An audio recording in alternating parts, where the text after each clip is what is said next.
come now to our sixth week of Easter. And we follow today Paul's continuing journey as he leaves the council in Jerusalem and heads back to Antioch, taking with him Silas.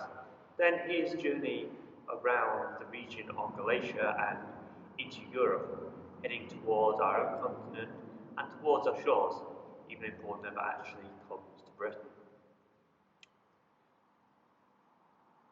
When Paul leaves Antioch, when Paul rather gets back to Antioch, he decides that he wants to go and visit the churches that they've not long been to see, himself and Barnabas.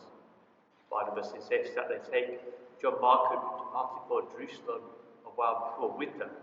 This leads to a very sharp disagreement between Paul and Barnabas, the result of which is that Barnabas leaves Paul and heads off with John Mark to Cyprus, to probably where they both originate from, since John Mark was a cousin of Barnabas. Paul's argument against taking John Mark with them is that anyone who has been part of the mission but then turns their back on it is not worthy to rejoin the mission once more. Paul is quite hard on this one. This ultimately is what leads to the disagreement. It has to be said that there is no difference in preaching or in theology of what Paul and Barnabas are trying to do, merely in its aims and in who they are willing to take with them. As a result, Paul picks up Silas, who had travelled back with him from Jerusalem to Antioch, and they begin travelling together, going to visit the churches that Paul and Barnabas had evangelized only a while before. As they travel through Iconium and Lystra, then they hear lots of positive reports about a man called Timothy, who is of mixed parentage. His father is Greek, whilst his mother is a Jew. Paul recruits Timothy to the mission whilst they are in Lystra. One of the curious things that we hear on the readings, actually last Saturday, is that Paul has Timothy circumcised. This, on one level, seems to go against everything that had been talked about at the Council of Jerusalem not so very long before. However, that may be to read things too simply. The Council really is debating whether Gentiles have to be circumcised and then obey the law of Moses. Is it necessary ultimately for Gentiles to become Jews and accept the law and the covenant, or do they enter into God's covenant simply by their belief in Jesus and by baptism? The council of the apostles and elders decided in the end that for the Gentiles, for those who are not members of the Jewish people, that baptism is really the entry into this and their belief in Jesus. And therefore they should, to make community life more harmonious, obey the laws that Moses had prescribed for those who were living in the land of Gentile origin and were not members of the Jewish people. That is, abstain from meat, strangled animals, avoid blood, and any worship of idols or food offered to idols, and intermarriage. The case with Timothy is slightly more complicated, because Timothy really is a member of the Jewish people, but had never been circumcised, possibly because he lives in the diaspora in the area outside of the borders of Israel, but his father is also Greek. It is for this reason that really Timothy is just accepting his heritage as a Jew, that Paul has him circumcised, because nothing in the decrees of the Council of Jerusalem suggests from the apostles and elders that Jews shouldn't continue to do what they do, that the prescription given by God to Moses is still valid for his people. But this has been extended in a new way also now to the Gentiles. So Timothy now begins travelling with Paul. And we pick up as they leave Galatia, the area of modern-day Turkey, and head to Europe after they receive a vision from a man who is from Macedonia, what is now the area of northern Greece. Heading over the border, they head to Philippi as their first stop. Philippi is a major Roman colony and trading town of the time. In Philippi, it turned out to be quite an eventful start, because as Paul is going around preaching, he is generally very well received. One of the things that makes his mission slightly more complicated is the fact that he has a prophetess, or a girl rather, with a spirit in her, which many of our translations call a Pythian prophetess, following him around, proclaiming that Paul is bringing them the news of God the Most High. Paul eventually tires of this and casts the spirit out of her.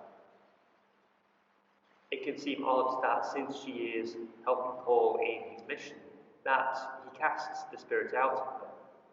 However, we see a similar practice by Jesus in the Gospels. Quite often the spirits in the Gospels testify to who Jesus is, that he is the Son of God, the Son of the Most High. But Jesus refuses to allow them to speak. It can sometimes be that witness of these things can be more of a hindrance than a help. The difference we see between Paul and Jesus is that Jesus casts out the spirits himself, whereas Paul does it in Jesus' name and by the power of Jesus, just as he goes around preaching in the name of Jesus. Paul always makes it clear that his power comes from the Lord, who is the person of Jesus. The slave owners of the girl are none too happy that Paul has cast out the spirit that made them money, because really she prophesied for money. And so they drag Paul and Silas before the magistrates. Without a trial, they are summarily locked up in the prison. As the evening draws on, Paul and Barnabas are heard praying and encouraging the other prisoners, and they do so by singing the Psalms, again going back to the Scriptures, what we now call the Old Testament. When suddenly there is a massive earthquake, which throws open all the doors of the prison. Unlike when we see this happen to Peter earlier in Acts of the Apostles, this time Paul encourages all the prisoners to stay where they are. And Paul and Silas have such credit with the other prisoners that they do what Paul and Silas ask them. When the jailer feels the earthquake and goes running in, he's about to fall on his sword, quite literally. He's about to take his own life because he can't bear the shame of it and would very possibly have been executed anyway. We hear that King Herod does that to the guards who are guarding St. Peter earlier in the Acts of the Apostles when he is released by the angel of the Lord from prison. So the jailer really fears for his life. However, Paul and Silas call out to him and say, "We are all still here." The jailer, having got lights into the prison, finds that everyone is still there. After hearing Paul and Silas talk, he believes in the gospel. He takes Paul and Silas home with him and listens to more of the message. And then he and his whole family are baptized, also tending the wounds of Paul and Silas. We see that the next morning the magistrates send for Paul and Silas to be released. However, Paul insists on his Roman citizenship and forces the magistrates to come in person and tell him that they are free to go. On this, the magistrates insist that Paul kind of goes as quickly as he can, because you were not allowed to lock up Roman citizens without good reason or without permission from the emperor. On this note then, Paul and Silas then go back to the house of Lydia. Because when Paul and Silas arrive in Philippi, they find that they're travelling along the river. They're walking to try and find where the synagogue is. On this occasion, for whatever reason, they do not find the synagogue in Philippi, but they find the meeting of the women. And it's there that Paul and Silas talk to the women when they first arrive in Philippi, and so find that many of those women come to believe in Jesus. Lydia is portrayed as being very wealthy, being herself in the purple dye trade. Purple was an expensive dye to make, so it was therefore highly sought after. And Lydia will accept no argument for why Paul and Silas cannot stay with her, which becomes the base of operation until, as I just mentioned, they are locked up. The great contrast that we get by Luke in the Acts of the Apostles in Philippi is this contrast between Lydia, who accepts the gospel, who listens to what Paul and Silas have to say, and is generous with all her wealth in accepting Paul and Silas and providing for their needs. Contrast that then with the owners or slave owners of the girl, who have kept her captive, and once they can see no more profit in her, have Paul and Silas locked up. Two very different responses to the gospel.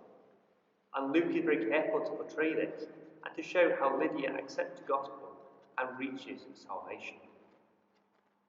After this, Paul and Silas move on and head further into Macedonia, coming to the town of Thessalonica.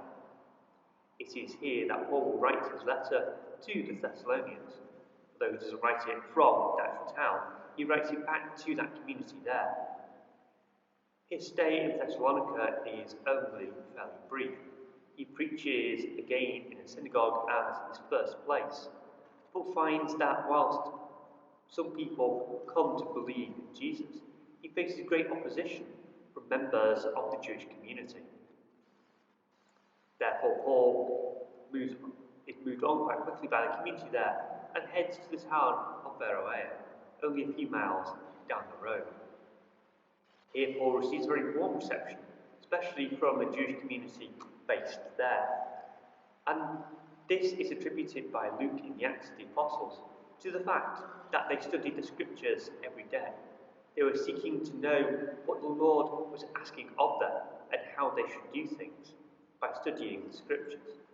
Therefore, Paul has great fruit in that community until the members of the community in Thessalonica hear that Paul is there preaching once more and go over to Beroea and cause trouble for Paul. The community act very quickly and send Paul onwards. Paul leaves Silas and Timothy behind, but himself travels on to Athens in Achaia. So Paul keeps heading southwards down the coast. Arriving in Achaia and in Athens, Paul walks around the city and sees all the shrines that are there, and is scandalized by the amount of idolatry that is in the city. Paul then begins debating with anybody who will talk to him. Greece was a prominent city for culture, and particularly for philosophical culture. Luke notes in the Acts of the Apostles that they like nothing better than hearing or debating something new, which is exactly what Paul is bringing to them, the good news of Jesus. Paul is not portrayed this time as going to the synagogue, so it's unknown whether there was definitely a synagogue in Athens at the time, or if Paul is just going around and seeing the different shrines to different gods, and therefore engages on that level. Having engaged with several philosophers in the city, he's invited to the Areopagus, which is the centre of learning and debate in the city, and a prestigious place to be, because people want to hear more about what Paul has got to say. Paul begins by talking about the fact that he sees an altar to an unknown God. In a sense, the Athenians are covering all bases, that if they've got one to an unknown God, then they can't defend that God either. But it also begins to prove the religiosity and the openness of Athenians to hearing new things and engaging with them. And this is important for Paul and the proclamation of the gospel. Paul begins to lay out his talk not by appealing to the scriptures of Israel, as these would be unknown to a Gentile culture, but by appealing to what we might call natural theology. He looks at creation, he looks at the world around us, and begins from that point, detailing how God created the heavens and the earth, and leading them to the point where he talks to them about Jesus, culminating in the most important part, which is the death and the resurrection of Jesus. At this point, many of the people find it simply too fantastic to be believed and don't want to hear more. However, others do join Paul, notably amongst them Dionysius, who is credited as being the first bishop of Athens. During the 2nd century, a letter is produced in the name of Dionysius, although it is known to be what we call pseudegraphy, someone who is writing in the name of that person and claiming therefore their authenticity for what they write.